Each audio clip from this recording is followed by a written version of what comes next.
hometown heroes, our diversity is our strength, and we forge our future with the same flame as our steel. Oh, there's a place in the Midwest, and it's calling you home. The best part of Portage is what's next. The best part of Portage is you. There's more for you in Indiana.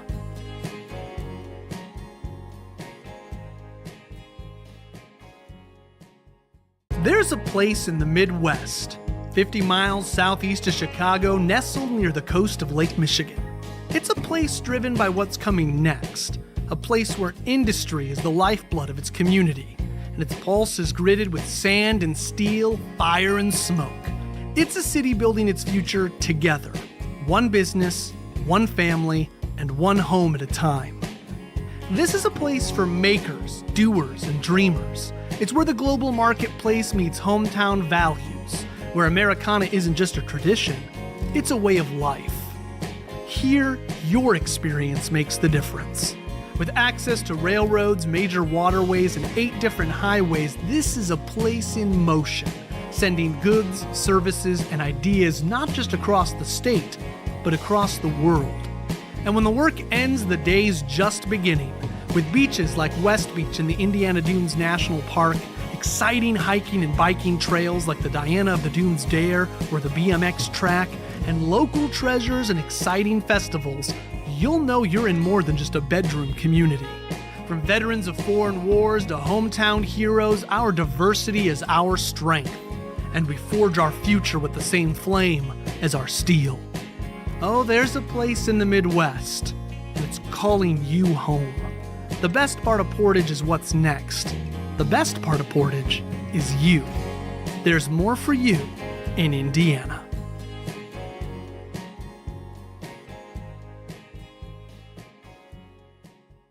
There's a place in the Midwest, 50 miles southeast of Chicago, nestled near the coast of Lake Michigan. It's a place driven by what's coming next, a place where industry is the lifeblood of its community, and its pulse is gritted with sand and steel, fire and smoke. It's a city building its future together, one business, one family, and one home at a time. This is a place for makers, doers, and dreamers. It's where the global marketplace meets hometown values, where Americana isn't just a tradition, it's a way of life. Here, your experience makes the difference. With access to railroads, major waterways, and 8 different highways, this is a place in motion, sending goods, services, and ideas not just across the state, but across the world. And when the work ends, the day's just beginning, with beaches like West Beach in the Indiana Dunes National Park, exciting hiking and biking trails like the Diana of the Dunes Dare or the BMX track, and local treasures and exciting festivals, you'll know you're in more than just a bedroom community. From veterans of foreign wars to hometown heroes, our diversity is our strength, and we forge our future with the same flame as our steel.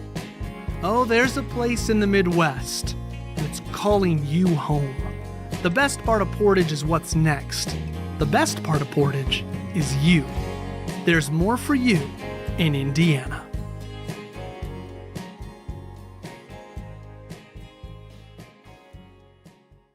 There's a place in the Midwest, 50 miles southeast of Chicago, nestled near the coast of Lake Michigan. It's a place driven by what's coming next, a place where industry is the lifeblood of its community, and its pulse is gritted with sand and steel, fire and smoke. It's a city building its future together, one business, one family, and one home at a time. This is a place for makers, doers, and dreamers. It's where the global marketplace meets hometown values, where Americana isn't just a tradition, it's a way of life. Here, your experience makes the difference. With access to railroads, major waterways, and 8 different highways, this is a place in motion, sending goods, services, and ideas not just across the state, but across the world. And when the work ends, the day's just beginning, with beaches like West Beach in the Indiana Dunes National Park, exciting hiking and biking trails like the Diana of the Dunes Dare or the BMX track, and local treasures and exciting festivals, you'll know you're in more than just a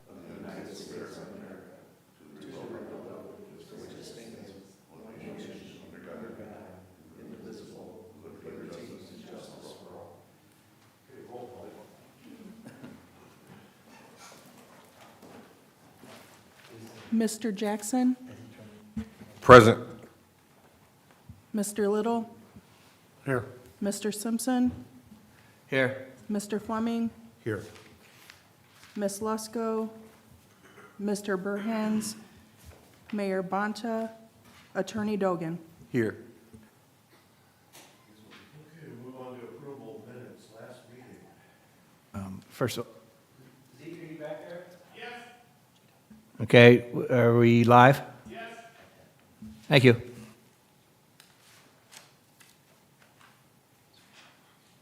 we'll move on to get approval of minutes, last meeting.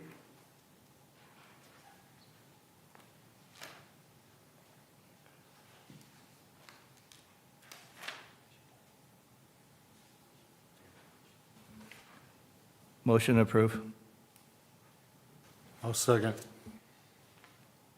All right, any discussion?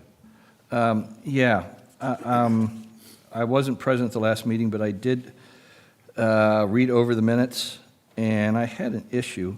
There was comments about the public fishing pier, about potentially no alcohol signs at the public fishing pier. There was a comment made by Mrs. Lusko that they have never encountered any issues there. And that is not a true statement. I've been a board member for many, many years. Maybe this year we didn't get any police calls, but if you look back at the minutes over the years and years, there have been many police calls to the public fishing pier. So I wanted to make sure that that was included into the minutes from last meeting.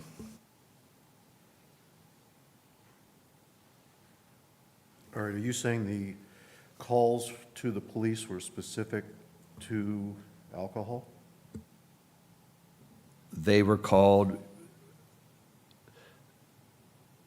to the fishing pier because of disturbances by the public, which alcohol was always deemed the cause.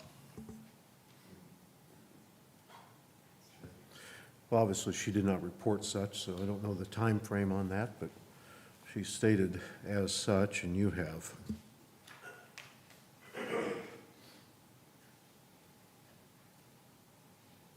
Other discussion? All in favor, say aye. Aye. Any opposed? Okay, minutes pass. Move on to treasurer's report. Mr. Lowe? Port Authority has got $117,062.07.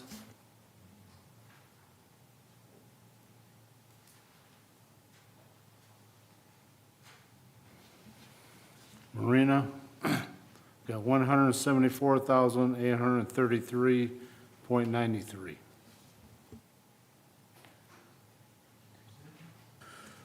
Motion to approve is read. Motion to approve. All right, we got a first, second. Any discussion?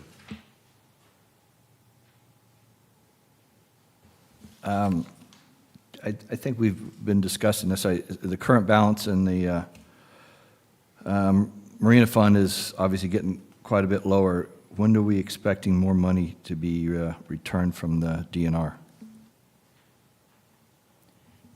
Ms. Lusko has put in for funds to be reimbursed. It's still the cause of the $300,000 not showing up that the redevelopment commission donated to the Port Authority. So it's not actually that low. And I have brought it to the clerk treasurer's attention, and they're supposed to be taking care of correcting it. Thank you. All right, any other discussion?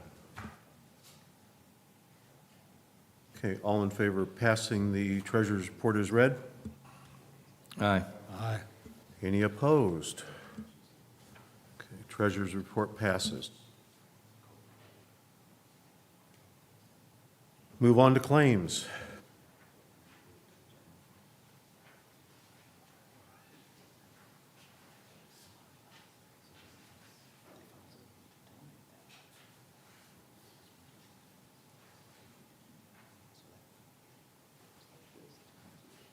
for the sake of time, I'll make a motion to approve the claims. I'll second. All right, we have first, second, open for discussion.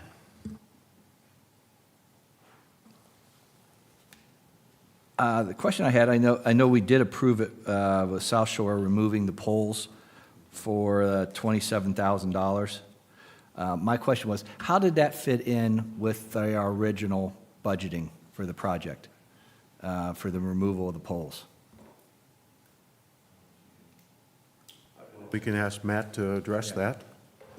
How did it fit into the original budget? Yes. We had included removal of the poles and the docks in the grant. Did that come in line with was it the budgeted number come in line with what we actually have to pay? I'd have to look and see what was in the original grant agreement. Okay, it'd be nice to know, just see if we're going to be, if that part of the project's going to be on budget or not.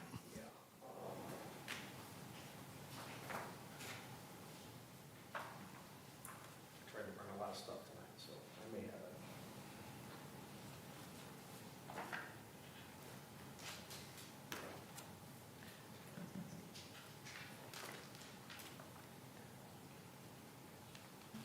And while he's looking for that, Tom, I noticed that you had a hefty bill. I assume that's for some of the documents, but if you could give a quick explanation. Yeah, I'd be happy to do that, and I was going to talk about that when I do my legal report, but I'm happy to tell you. First off, I apologize that I have not billed more punctually. That covers all the way from January until now, and so those were, a little bit each month, and it sure added up.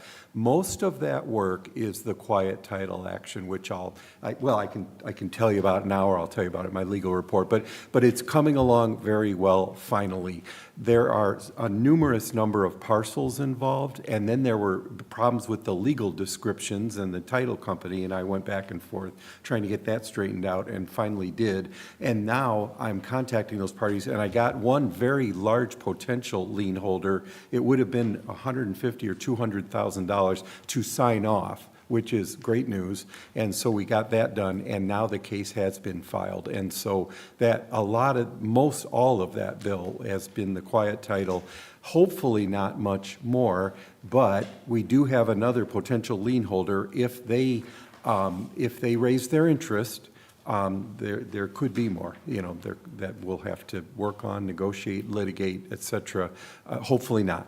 We'll see.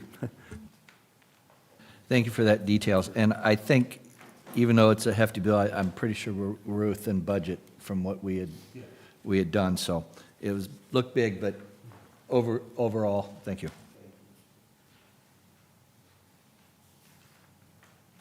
Looks like 21,000 was the original allowance. Okay, thank you. Just to state, you said 21,000, we 27,000, so we're 5,000 over, not 6. Okay, thank you. Okay, other discussions on the claims for this month? All in favor of passing the claims, say aye. Aye. Aye. Any opposed? Claims passes. All right, we'll move on to committee reports, legal. Mr. Dogan. Yes, thank you, Chairperson Fleming.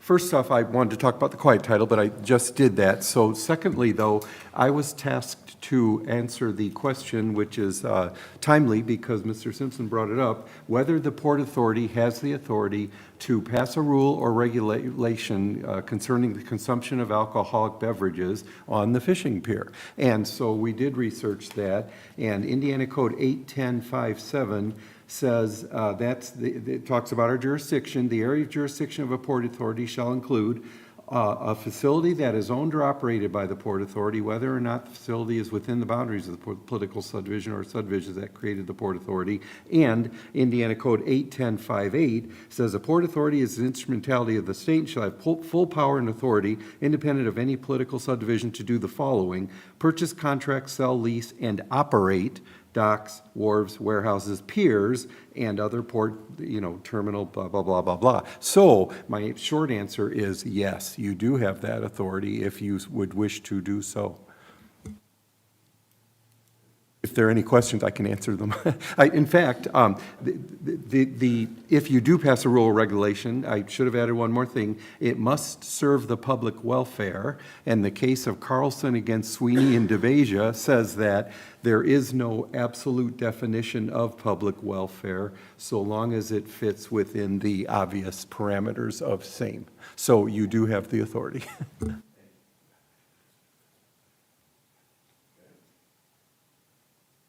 All right, thanks, Tom.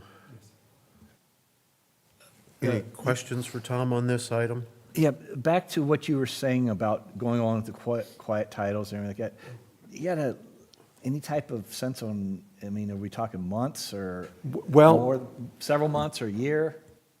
I hope not more than months, and the reason is it will depend upon whether, or, it's been filed, it'll depend upon whether or not these parties in interest who had to be served, and then we also had to publish in the newspaper, if these parties in interest come out of the woodwork, so to speak, and start entering appearances and start arguing about their claims. If they don't, maybe 30 to 60 days. If they do, it could go on longer. So, not years, certainly not years.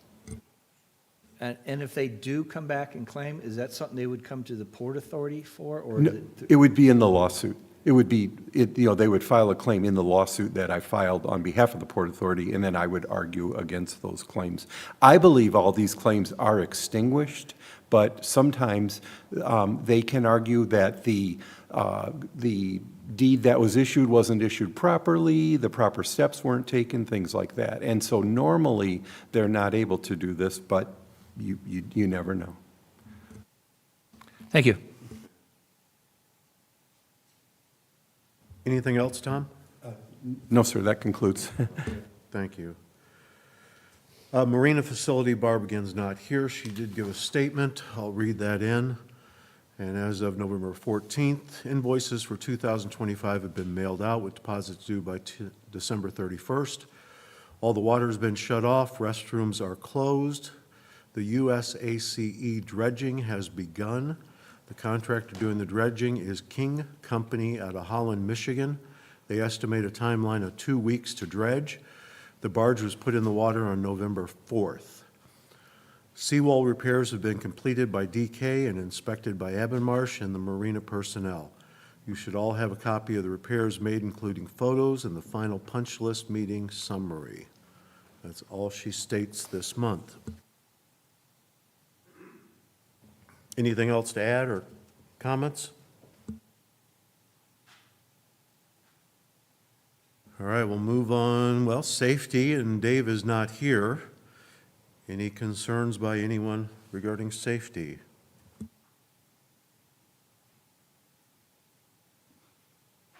Then we'll move on to planning and development. Matt is here tonight. And Matt, if you would give us an update on where we're at and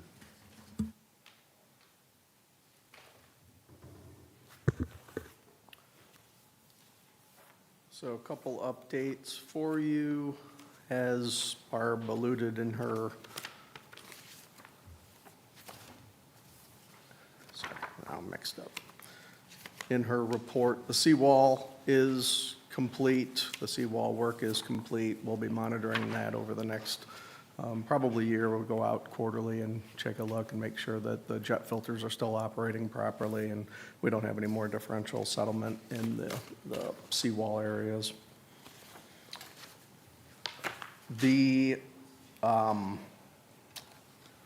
As we talked about earlier, the docks and the piers have been removed at the Ponica property. They've had everything done before the DNR permit, which gave us till, I think, November 8th, and they were finished and off-site by November 5th. So that turned out really well. If you had a chance to go down and take a look at it, it's pretty clear now down there. I know Danny's still looking at taking out the electrical. There's still some electrical pedestals that are there. He's looking at taking those, salvaging them so that they can be reused at some point in the future.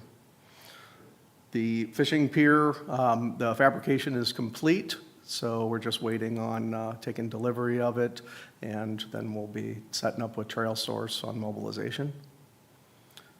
And then finally, we did open up the fish cleaning station bids on October 17th. I don't know if you guys all got copies of the bid tabs. If not, I've got copies here for you if you want to see them.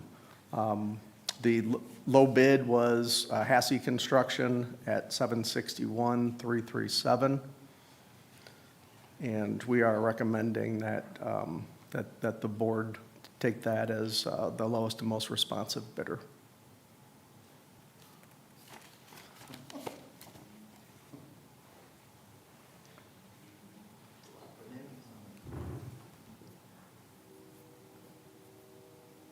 Has everyone had an opportunity to see the bids that have been received?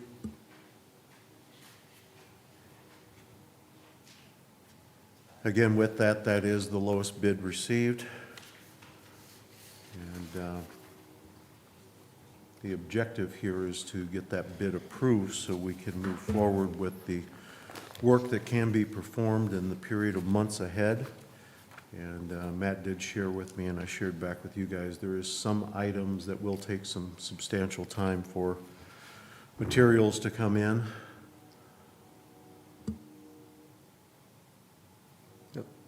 So with that, the lowest bid amount does then put us over our grant allowance. So our grant that we submitted back in 2023 was about 1.2 million. This puts us about 170 over.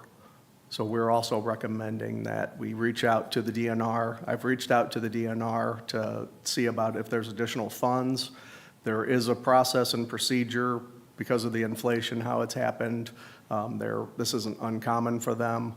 We would need to make a request for it. They would then put it to their executive board, and if approved and they have the additional federal dollars, then they would allocate that back to the city. Matt, is that a request you would put in to the DNR? Yeah. Do we know a time frame on that? No, they didn't give it because the last time they had something that was substantial was a couple of years ago. They've had some personnel changes. The gentleman that we were working with even about a year ago is now gone, and the new person that's there has been moved up into that position. But he said that the procedure's relatively administerial on their end. It's not competitive.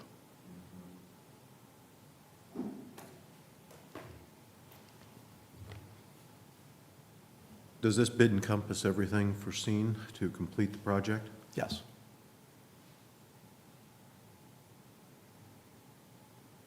I shared with the board too, the mayor has been approached by a corporation in the city that he was attempting to confirm their willingness to donate.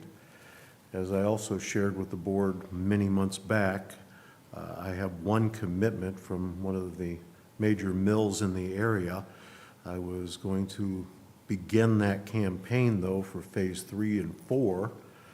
And after we had got all our approvals and the RDC money, I thought we were good here, but moving the campaign up is a possible option too.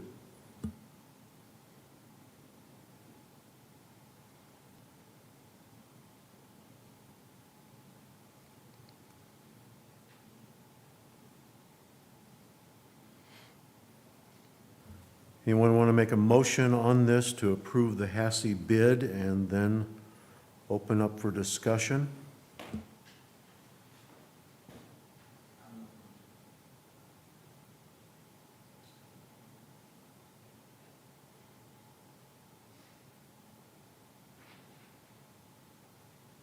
Did you say the mayor's supposed to get back with you? Yes, I expected him to be here. He did respond to me yesterday stating that he was in discussion with them, this particular company. And initially, they had approached him wanting to contribute to the city.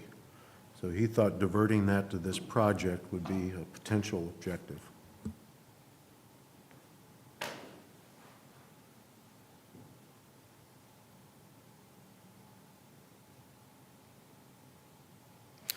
So if there's no movement on this right now, the bids are good for 60 days.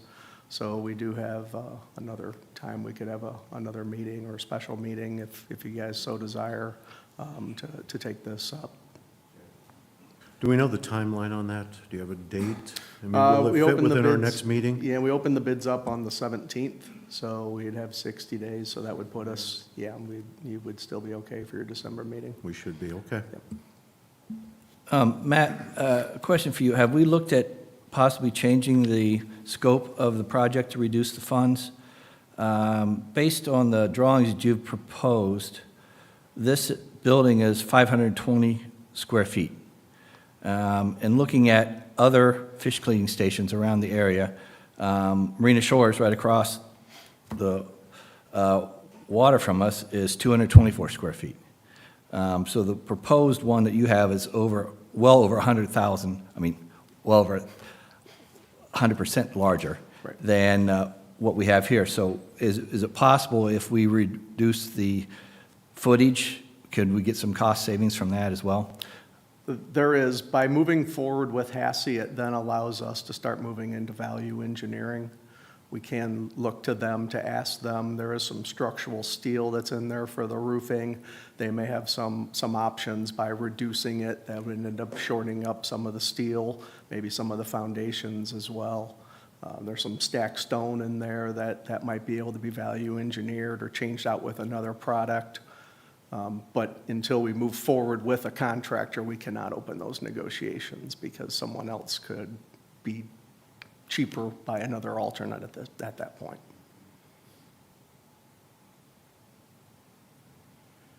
You know, just addressing the dimensions, the Marina Shores is a private marina.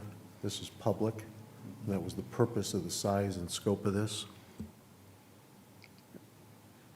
Agreed. The Marina Shores is larger than us. And if you look at the Michigan City fishing clearing stations, Trail Creek is 238 square feet, slightly larger than Marina Shores. And Michigan City Marina is 364 square feet. So this, once again, is still well oversized compared to the existing fishing pier stations in the region.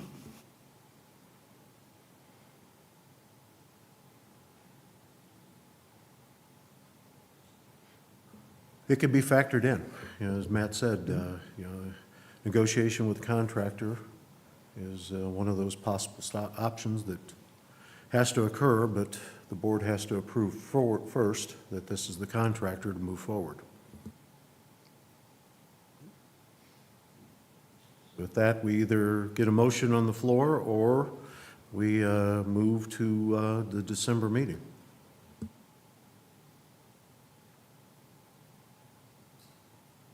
All right? We'll readdress this in December.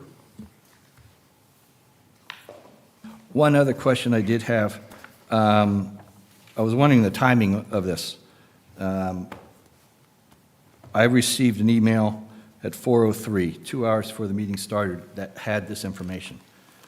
I don't like making large money decisions with that short amount of time, so if you can get back to us in a more timely manner, or I don't know if you got it back to the board sooner than that, but I'm sure all the board members would like more than 2 hours to be able to make a decision like this. Sure. Thank you. All right, old business. Any old business? But new business? Anything under new business? Public input.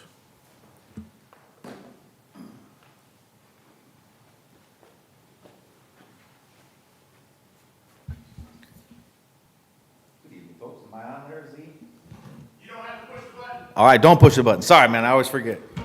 All right, good evening, everybody. Thanks again for letting me talk for a little bit. So I didn't make the last month's meeting either. Oh, Rick Miazga, 5334 Stone Avenue. Carl is fickle about those details. 5334 Stone Avenue. Okay, I did not make the last meeting, but I was happy that I could watch it on YouTube. I think that was a solid thing. I know people watching on YouTube right now. Hi, everybody. The aluminum beam delivery, I heard something about that came up last week, so I had a couple questions about that. Number one was, it sounded like Barb was saying that Mr. Cherry was saying we didn't need it at one point, but we went ahead and ordered it anyway to make people happy. I think I'm people, but honestly, I'm just trying to, I'm your friend here, guy. I'm not your adversary. I'm trying to stop the next litigation thing, right? And when I see these things, I'm like, I think it's easy for me to point them out, and I'm almost surprised that other people don't notice. So I'm not trying to be contentious. I'm not trying to be, the fart in the room. I am just trying to, call attention to this. So can anybody tell me when that beam is going to be here? Because that ramp is still being used, to date as people are getting their boats out. And I began speaking about this 3 or 4 months ago.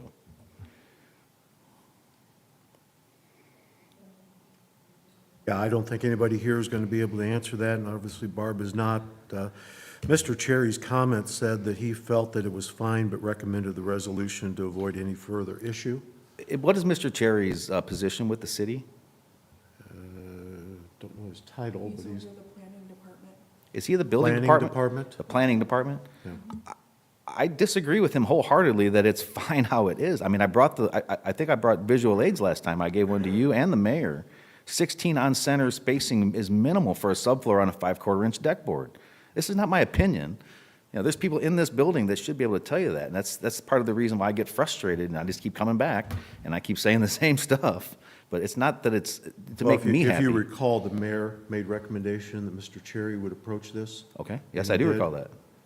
So And- beyond that, I'm not as sure who would. Well, I'm beyond contesting his Mr. authority. Cherry's decision because I don't think he knows what he's talking about.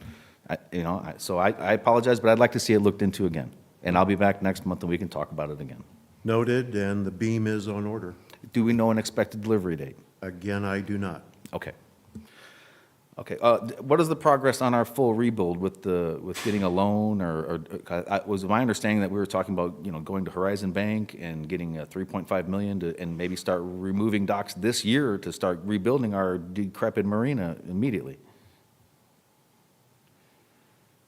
That Any wasn't, update on the bids coming in on the docks? No, I hadn't got anything from Barb yet.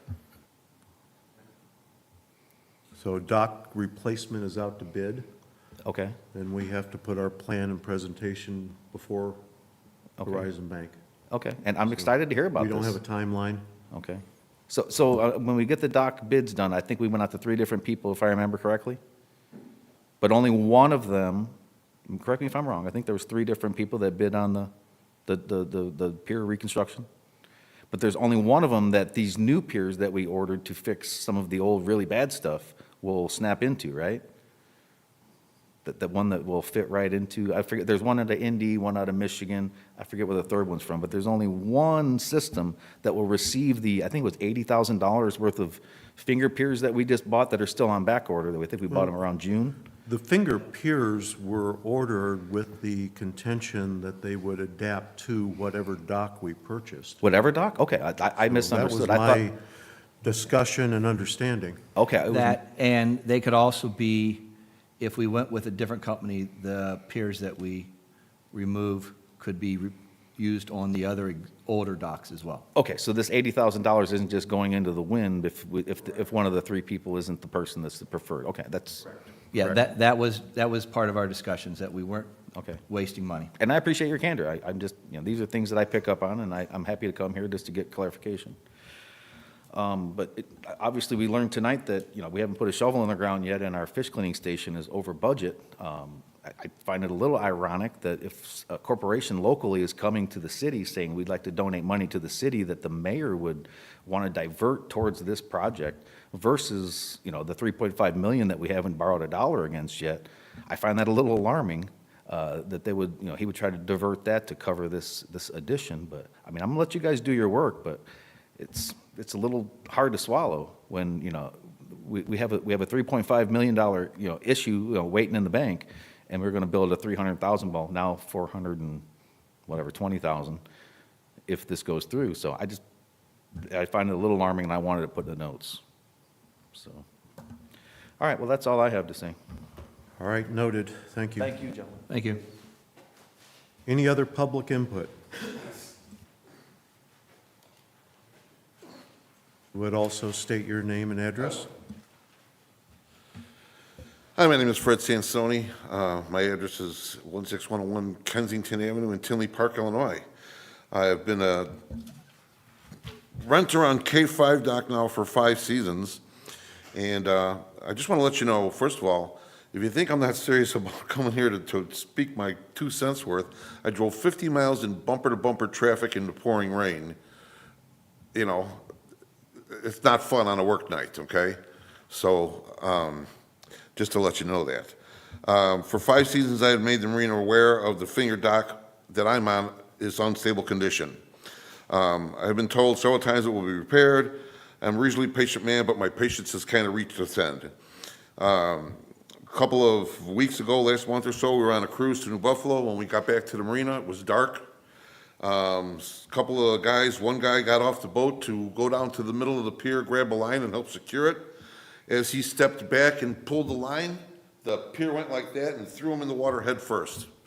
Good thing my boat wasn't in the water, because if he would have bumped his head, who knows? As it was, I looked over the side and said, okay, where is he? Where is he? Where? He was under that water 4, 5, 6 seconds before his head came up. And when he came up, he was further out of the pier than where he went in. Other guys rushed off the boat to go and help him, and as they crowded on the dock, now the whole dock is leaning like this. Everybody's freaking out. Nobody knows what to do. And the guy in the water was frozen because he was like almost in shock in the freezing water. They had to get him back so they could get to a stable part of the dock more near the main pier just to drag him out of the water. What if he didn't come up, or what if he was to hit his head? I work for a big insurance company, and I took the booklet that you get every year when you rent a dock to him to look at the hold harmless and this kind of stuff clauses that you guys got in there. I don't know if you guys are familiar with, I bet you Mr. Dogan is, failure to maintain. And if you guys want this, can I give that to you, or do you want this, or? This is an Accord, and this is from a marina that's in Coral Gables, Florida. I do claims on marinas all day long. That one is resulted in a fatality, okay? When the lawyer looked at your book from my company and he laughed. He said, this ain't worth the paper it's written on. He said, because it's fine. If you have all your ducks in a row and everything's maintained and everything else happens, blah, blah, and something happens, that's one thing. But when they find out that it was because your stuff was not maintained, you're gonna sink like the Titanic. Okay, there's no getting out of that. And here's the second half to that. Failure to create a safe walkway, creating a safe step off from uneven pitched or elevated walkways. Failure to build a ramp for the walkway. I mean, it just goes on and on. And because I am in the business of insurance, when I walk around the marina, I see all kinds of liabilities, and I bring them up, and I know they're being brought to you because I've heard so, but, in 5 years, nothing's happened. I've asked about my dock. I did say, to Barb, I said, look, don't have to be fixed tomorrow, but at some point, I'd like it done. I don't allow my family down that finger, no way, because it's too dangerous. There used to be a guy in the dock next to me. I cautioned him, don't let your kids out there. They're going to fall in the water, and, you're not going to be able to get them in time. I just wanted to, let you know about that it's been an ongoing problem, and I'd like to see something done about it. I was told it was going to be fixed in August, and then I was told there's a big back order, and all that's fine, but I talked about this 5 years ago. 5 years ago. I could have pulled a few of those boards up myself and got a welder down there or something and did something better than what is now. And then, when you couple the docks with the black dust that rains down us all the time and a little bit of water, the docks are like an ice skating rink. Nobody comes and pressure washes them or does any kind of maintenance to those docks whatsoever. I pressure wash my own docks so that it's not slippery. Okay, because that stuff, I don't know if any of you guys go down, I know a couple of you guys are boaters, but that stuff, it's like walking on ice. And when you're going down one of the down ramps too, to the piers, boy, you got to hold on. And some of them, in fact, our pier, I took my own screw gun and pulled some of those rungs out because they were broken, sticking up, screws by themselves sticking up 1.5 inches. All you need is somebody to catch their toe on that, trip face going forward, down the ramp. Whew. And I'm sure Mr. Dogan will agree, it's cheaper if they die than just get hurt, because the lawsuit's gonna be way worse. The other thing I'd like to say about the fishermen, you know, I've never really had a really big complaint with them, but I do see, you know, last year there was a party, probably 50 people. They brought all kinds of tables, set up an entire bar, 2 tiers of alcohol, must have been 50 bottles of alcohol out there. They had cars parked every which kind of way, sideways in the ramps, in the parking spots, took over the gazebo tent and everything like that, left all kinds of garbage and junk all over the place. One of the participants there was messing with somebody's dock box, I don't know who it was. I've had people get on my boat and I've got evidence, I got a cigarette, I don't smoke, cigarette burns on my floor, how the hell did that get there? You know, my microphone from my radio on the ground, canvas left open. You know, there's people that come fishing and they get on the boats as well. But just recently, they had their lines across all the way to the rocks from the very end where the fireboat is. And my buddy was trying to get in his dock and he yelled, "Can you reel your line in?" And they're yelling back to him, "No, I don't have to reel in shit, you know, blah, blah, blah, blah." Excuse me. And, you know, he said, "Well, you know, I got to get in my slip. Big south wind blowing, he's going to get blown on the wall in a minute." So he came in, and sure enough, as soon as he's coming in, the other one of the poles, they're whipping it. I told him, "You better not go for no big ride again, because all that string that's wrapped around your shaft now is going to get in your strut bearing." And he just had those replaced. I think there was like $5,000. They're going to chew it up like a cheese grater. So he didn't go out again. So now he can't use his boat. He had it hauled last week. I got a picture if you guys want to see it. There's a wad of yellow, white, you know, bright monofilament line wrapped around his strut. When he got into the dock, he went and approached the fisherman. He says, "Look, I'm not trying to be a jerk, you know, but you're not supposed to be fishing here," while the guy stands next to the no fishing sign, which is pretty funny. He said, "You know, and if that, you know, if that causes me damage, it could be thousands of dollars." Well, this guy got irate. "That don't cost no $1,000. I know, you know, I guess as many years as a marine mechanic let him have that opinion, but he's wrong. It's thousands of dollars to have that kind of stuff done. Now, why should we have to go there and contend, you know, even come to like arguing and yelling, and who knows, everybody got guns and they're just these days because they're fishing and doing something they shouldn't be? You can't cut off the harbor entrance. You mentioned many fishermen in. Was there a tournament at this time?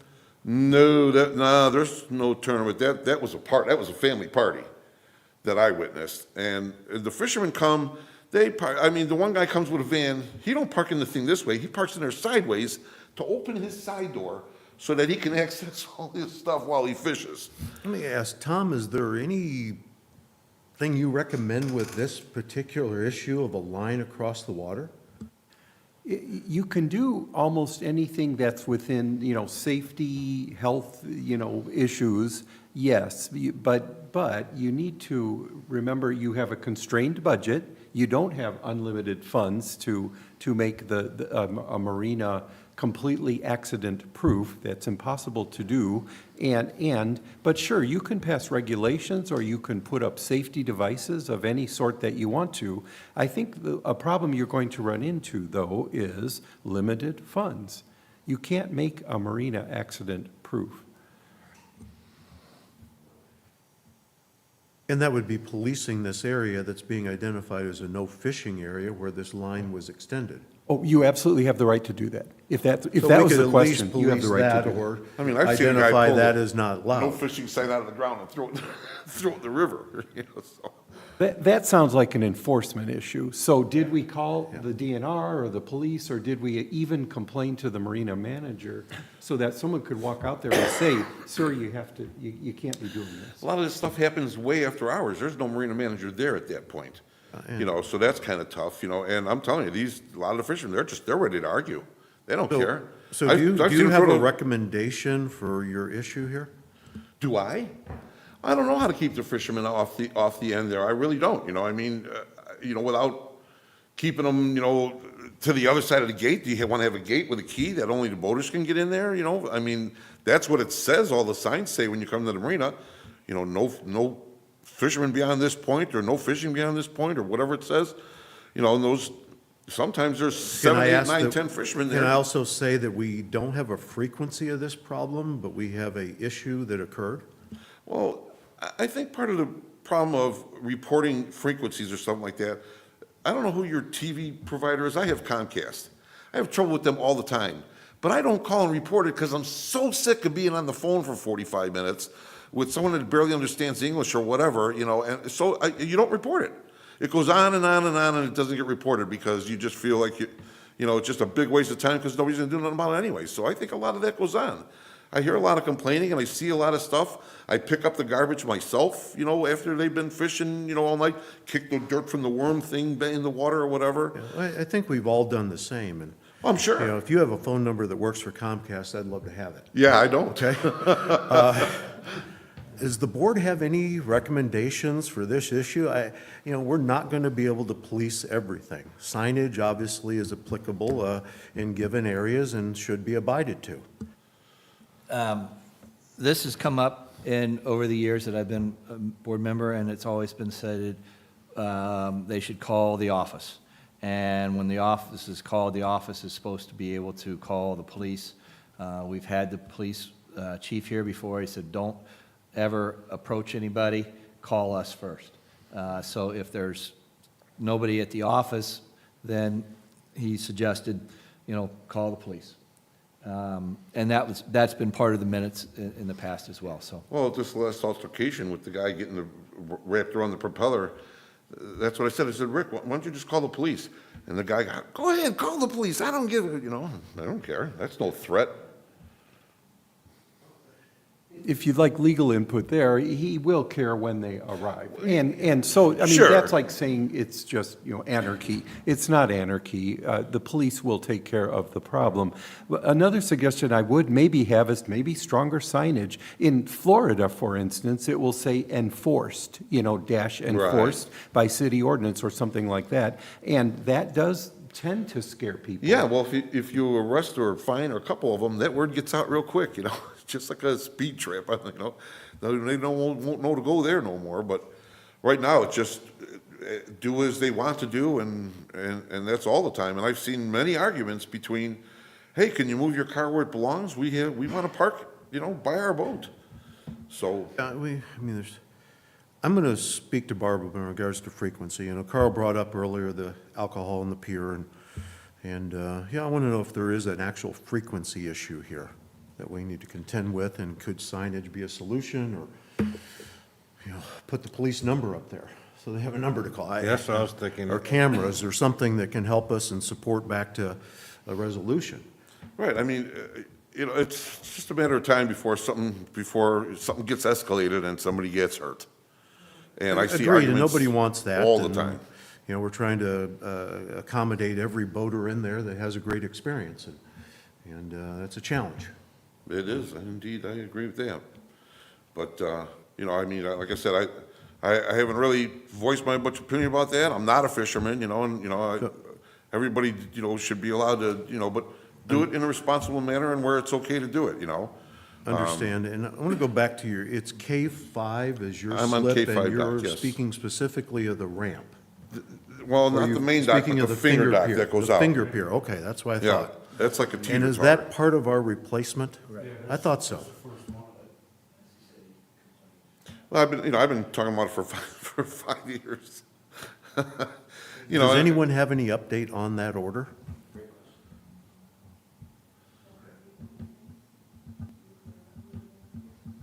No, we don't. Well, I was surprised I'm that it should definitely be going to in August, inquire but- onto the status of that order. We would expect that we can get that installed before the next season. That would be clearly the hope. The order was placed, the board approved.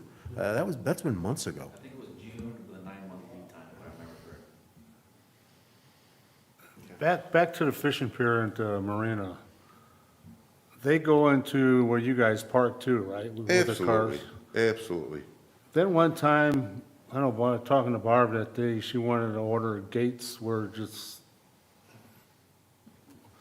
boaters could get in there and. Block off the fishermen lower can. area? Yeah. Even if it's a wooden cheapy, just, people aren't gonna break that, and if, they're not gonna drive through it, so.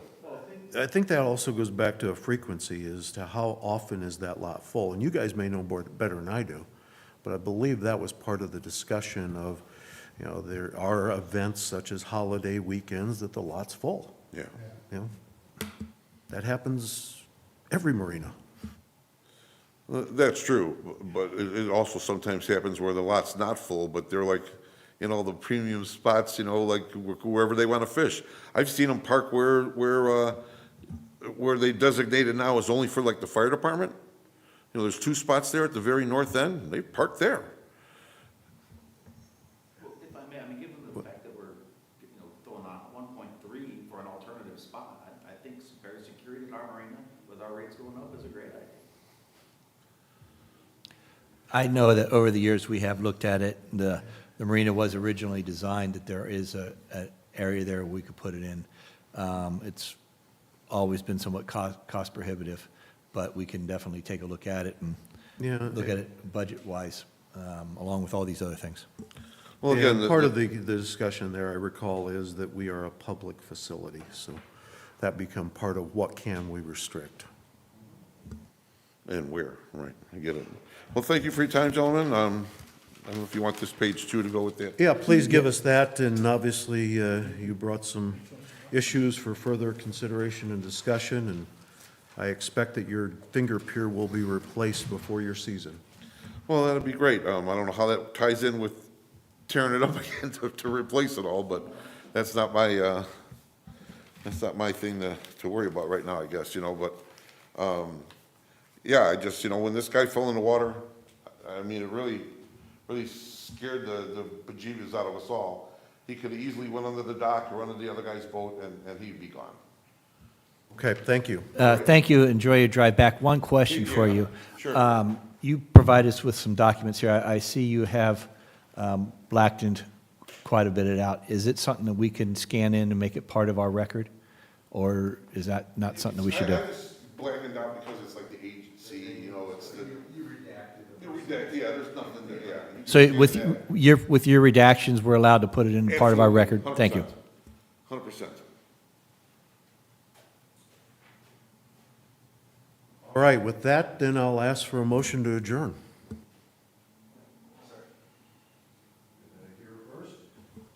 We have a first, we I'll have a make the second. motion to Did I adjourn. hear? All right, meeting is adjourned. You guys have a good night, be safe.